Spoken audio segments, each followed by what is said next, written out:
Welkom bij de digitale versie van het Fair Fashion Fest 2020. En deze week heb ik gesprekken met allerlei internationale sprekers. En one of my guests is all the way from Dhaka, Bangladesh. It's Kalpona Akter. Welcome, Kalpona. Nice to meet you again. Nice to meet you too. How is the weather in Dhaka, Bangladesh today? Today the weather is kind of dim. There is no much sunlight. Winter is coming, but it's not that cold. It's not that cold. Feel like hot and yeah, but not humid.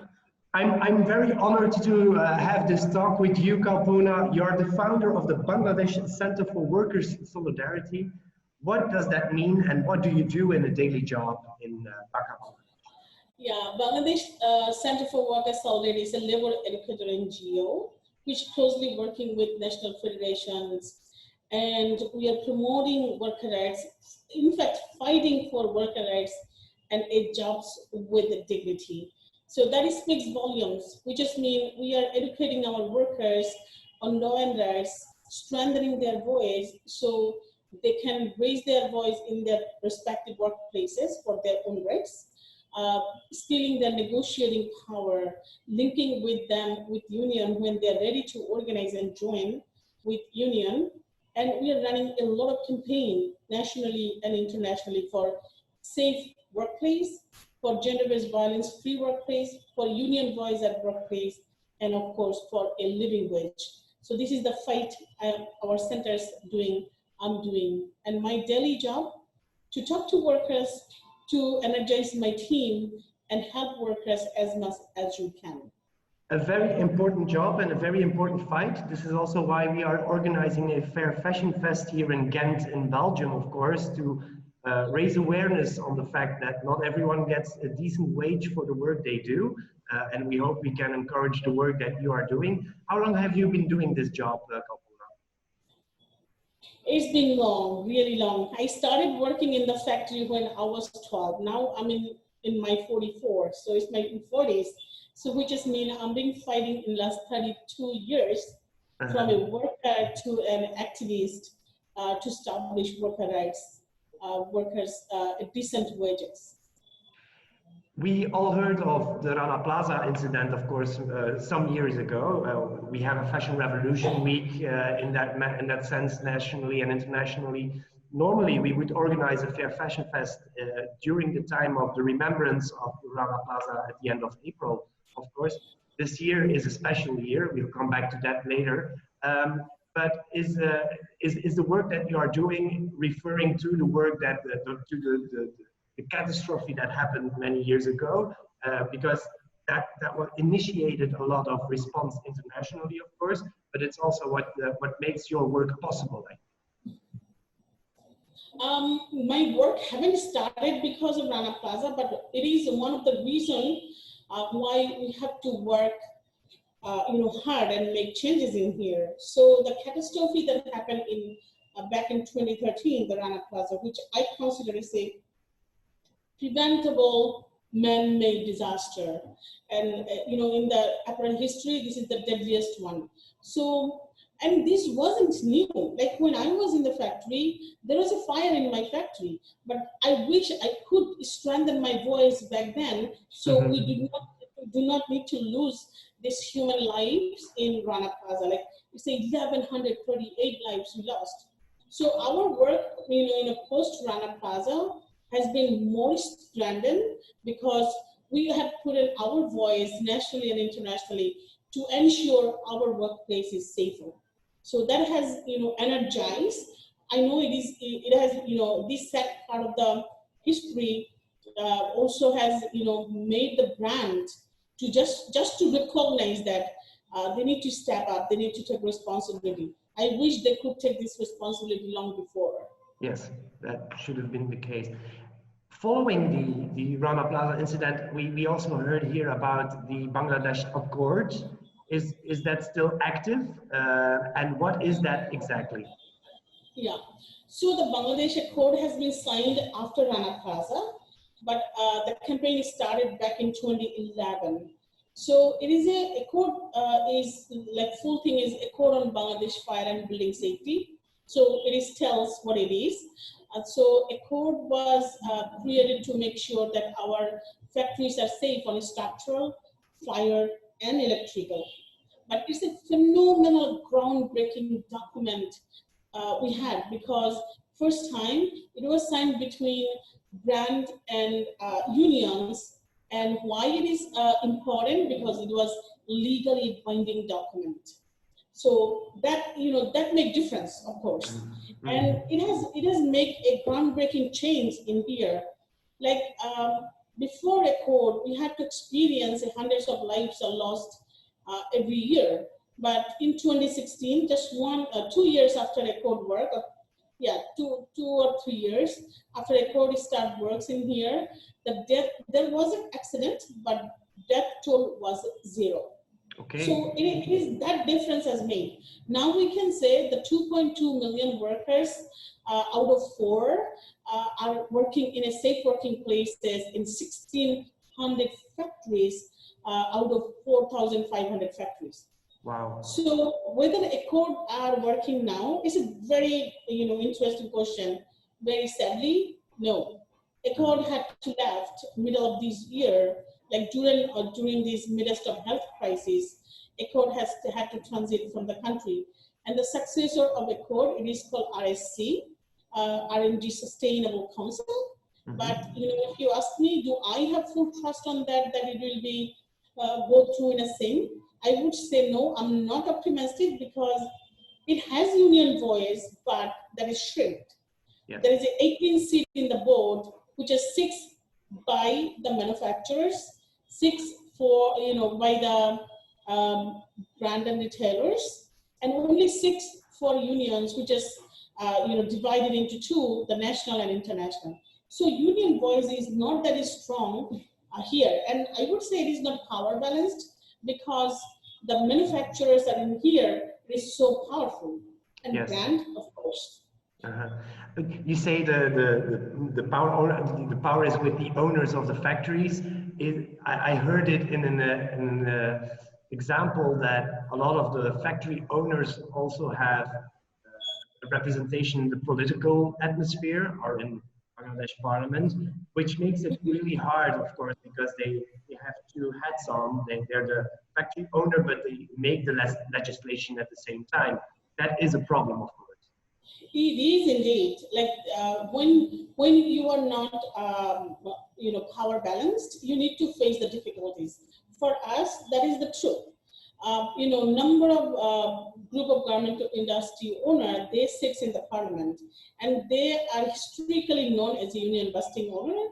So when you legislator is your factory owner, you do have a minimum chance to get justice. Okay. So in our case, that is the truth. Like, if one factory worker is organizing here, the factory owner easily threatens us that they will be go up, top of the political people, like Prime Minister, and complain against us, or they show the power like that, okay? Yeah. That you cannot be organized, and it's like that it is illegal, but it's not. Joining with union, that is our fundamental rights in here, within labor law, in our constitution, ILO convention are ratified, but our workers are not free. It's because of the power pollution that we are facing here. How would I state it? How is the state of the union, but the state of the workers' union? It still needs a lot of power to be addressed to the unions. But how is the state at this point? Are there any strong unions at this point?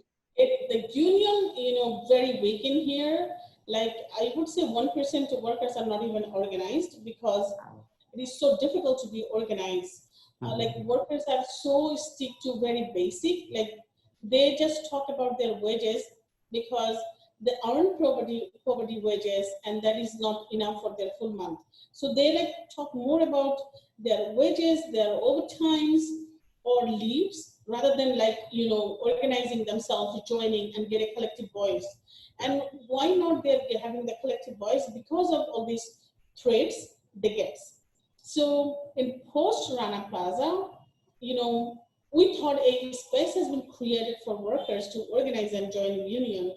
But lately we found it is just to give a number to the international people that, hey, these many unions we have been registered, okay?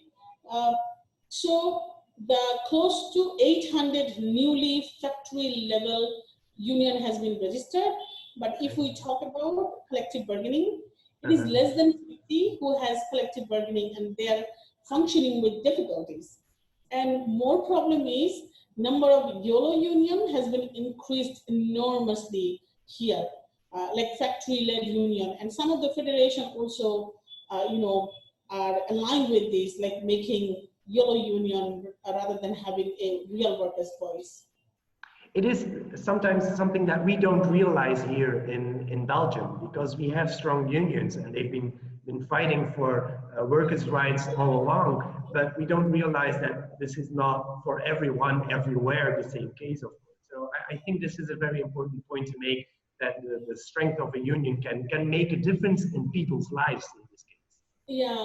Yeah, I mean, I don't want you to blame that you don't know, but it is difficult if you are in a privileged place, then it would be so difficult to understand how the people's lives in end of the supply chain. It is not safe. It is two different worlds. Yeah, in Belgium, I think if you join with union, your voice will be not criminalized. You will be not followed by the factory hired goon. You will be not threatened that you're going to be fired, or you will be not falsely charged. But these all elements need to be faced by our workers if they try to organize. So it's totally different world. Yeah, a different world. And we have to say, this year even more difficult than other years. We have the worldwide pandemic, of course, and we are all faced with the pandemic as such. But what is the impact of COVID-19 on the textile production? Because the impact is huge, I'm afraid. No doubt about that. The impact is huge. Like, this pandemic has been affected people all over the world, and mostly working class, but the workers in production country has been impacted most. Can you give an example of how big the impact is exactly? Yeah, like, very first week of this pandemic, when it spread all over the world, I think from the second week of March, our order has been started to cancelled or postponed by the branded retailers. And they totally say they cannot pay for those products. They don't want to pay the bill that they owe to the manufacturers. And manufacturers just put in their hand and say that, without getting the bill, it would be not possible for me to pay workers. I mean, come on, these are the workers who made you profit for years. These are the workers given you a luxurious life, and now when they need you most, you just left. Yeah. And so the workers, the very first impact they have been faced, the workers, those are working like not less than a year in the industry, they started getting retrenched. Later, it has been extended to getting factories laid off. Workers did not get their wages on time. Some of the workers, those are working second-tier factory or subcontract factory, they did not receive any money. The government has given a stimulation package, but those factory owners did not get the benefit out of it. So factory workers also did not get any wages. And so far, over some of the research we have seen that over 300,000 workers already lost their job. And a small research we have been done, we found that out of 10, only one worker was able to come back to the industry again. So 9, where are they? They left, they just back to the pavilion. And those workers who lost their jobs, we are talking about a vast majority of the women who lost these jobs. These women just wanted, started to understand what is the economic freedom is, but their voice has been taken by this pandemic. Yeah, absolutely. I think we are in a semi-lockdown here in Belgium, but is there the same situation in Bangladesh where you cannot come out, or is there, how is the situation today in Bangladesh? The COVID is never gone, so it is still there, and we heard that second wave is already, affected many countries in Europe and here in Bangladesh as well. The number of patients are increasing, number of deaths are increasing, but we are going around free because there is no formal or informal lockdown in here. People not been told to be at home. So we need to be using mask and sanitize ourselves, but we are going free.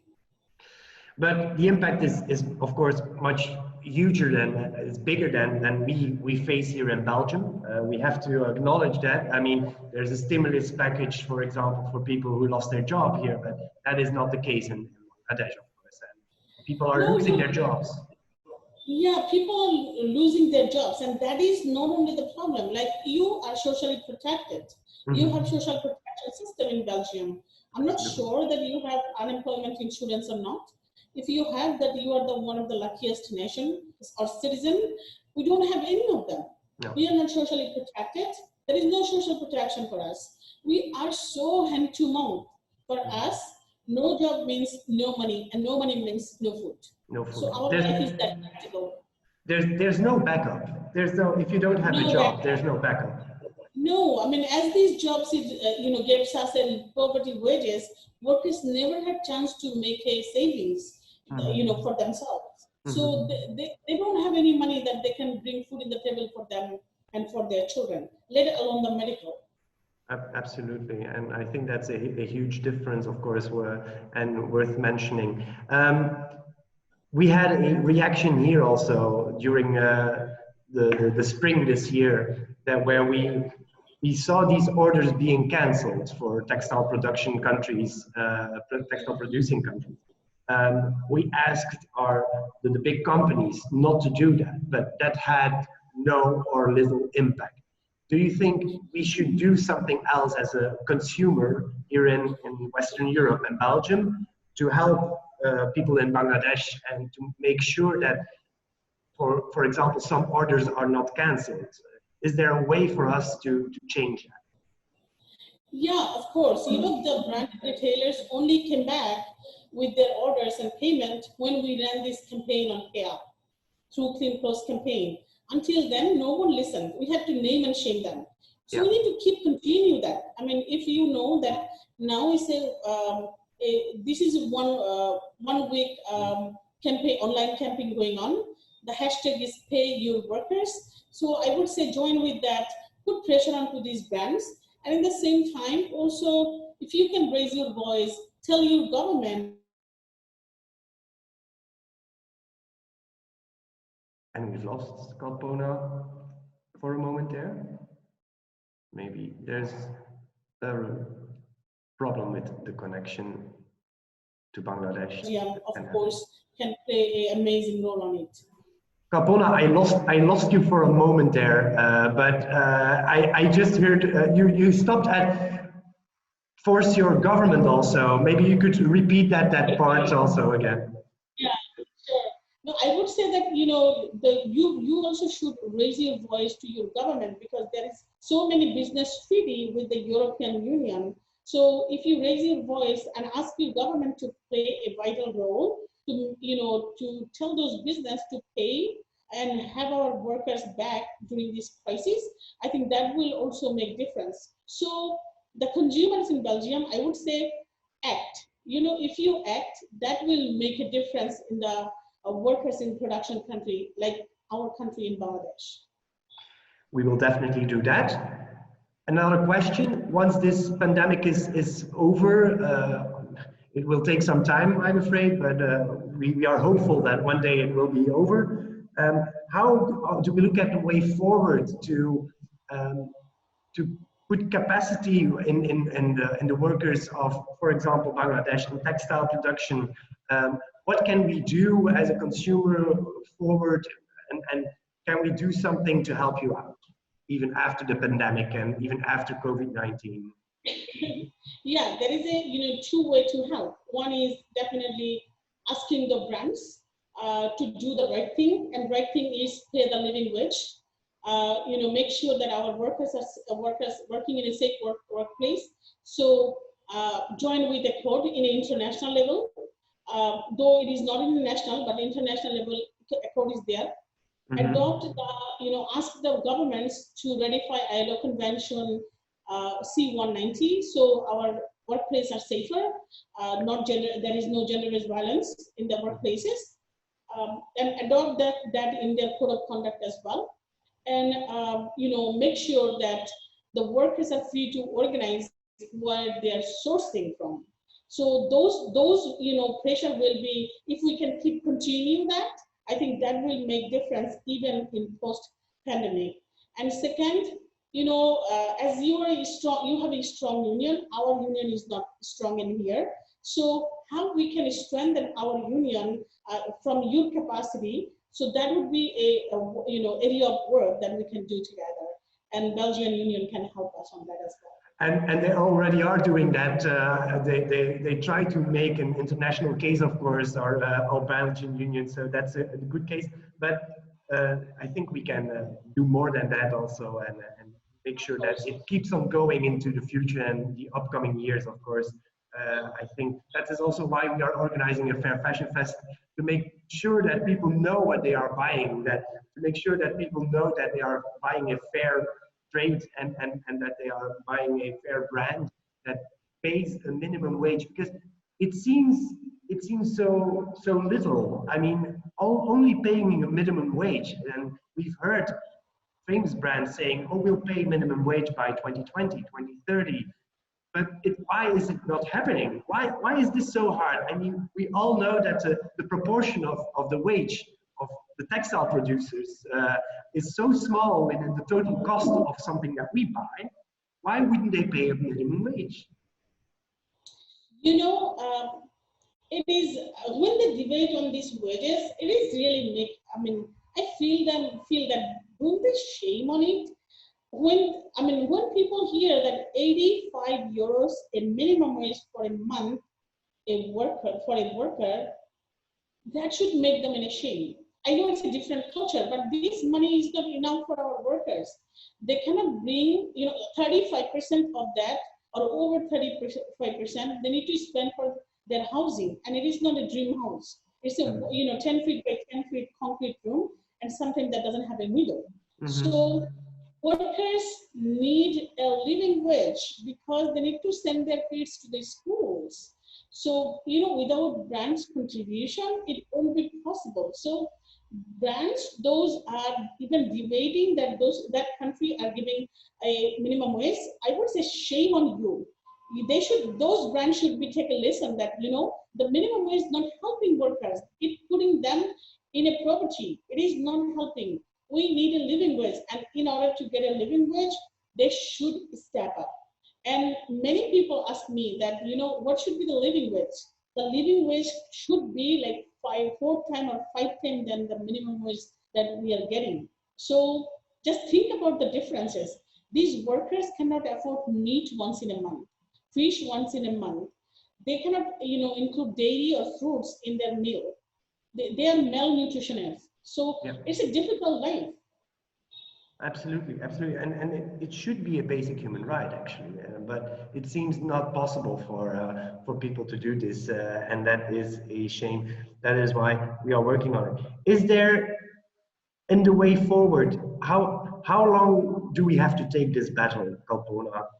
Are we fighting this for the rest of our lives, or are we facing hopeful signs that it will be in a couple of years, in 10 years maybe, that we will achieve this kind of goals? I'm a dreamer, and I love to dream that, maybe next 5 years will be make changes, because the consumer voice are more impacting or more, recognized now than 10 years ago or 15 years ago.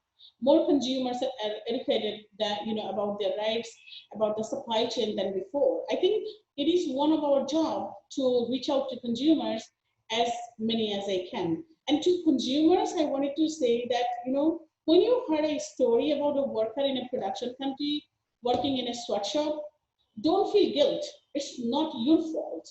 It is a tiny fraction of your fault that you don't know, but rest is not your fault. It is the fault of that brand and retailers. It is fault of profit greed.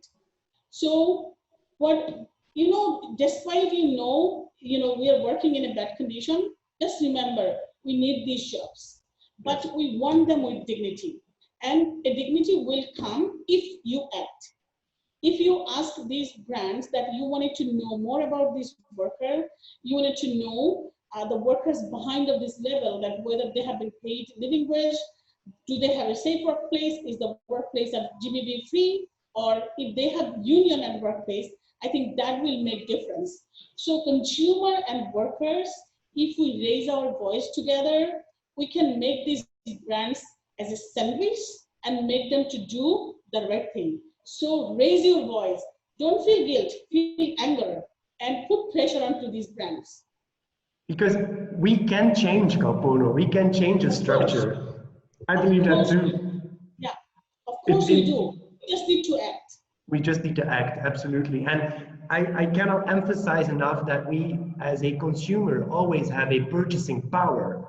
Even if it is with buying something small, like a t-shirt or a pants or underwear. I mean, that is what makes a change. And that is why we are having a fair fashion festival, but why we also emphasize fair trade as much, because that can make a change for people elsewhere in the world, in this case, especially for people in Bangladesh, of course. But I think we need that to emphasize that you don't have to feel guilty, but just act and buy something. And in a small note, advertisement, always check www.gentfairtrade.be. We have the whole list of fair trade hotspots. You can shop a whole day in Ghent and don't have to buy anything that is not produced on a not fair trade way. You can buy a lot of fair trade stuff here in Ghent.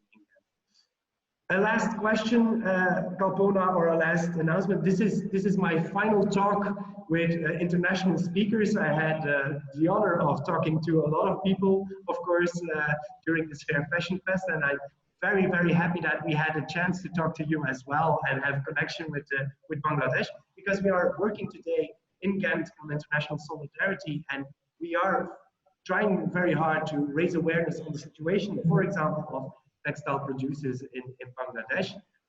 But I'm happy I had you as a final conversation, and I met you in Bologna 2 years ago, and I really hope that we could meet again in person, and not through a screen, but meet in person again in 2022 when we have our next Fair Fashion Fest. And I'm inviting you already to come to Ghent and see our beautiful city, but especially, and I think that is important, not only to have a talk here in Ghent on our next Fair Fashion Fest, but also have a talk with our government, with our Belgian government maybe, or German government. And you know, the European institutions are in Brussels. Who knows what we can accomplish, and we will be happy to take you there as well and have a conversation, because I do believe we have a purchasing power as a consumer, but we also need those governments taking action and making companies absolutely accountable and available. Kalpona, it was a real pleasure talking to you. I'm wishing you all the best, and I hope to see you in 2022, of course. Yeah, thank you, and all the best for Fashion Fest, and so much greeting to the organizers. And it is so wonderful to be, sharing the screen with you, this new normal. And yeah, have every success. Thank you. And keep up the good job, Kalpona. We are in full support of you. I will, of course. Thank you. Thank you very much. Bye-bye. En ik denk de reden waarom dat Caro en ik vandaag hier naast elkaar... Siam heeft natuurlijk ook heel hard geleerd van dingen niet weg te smijten. Maar je ziet ook dat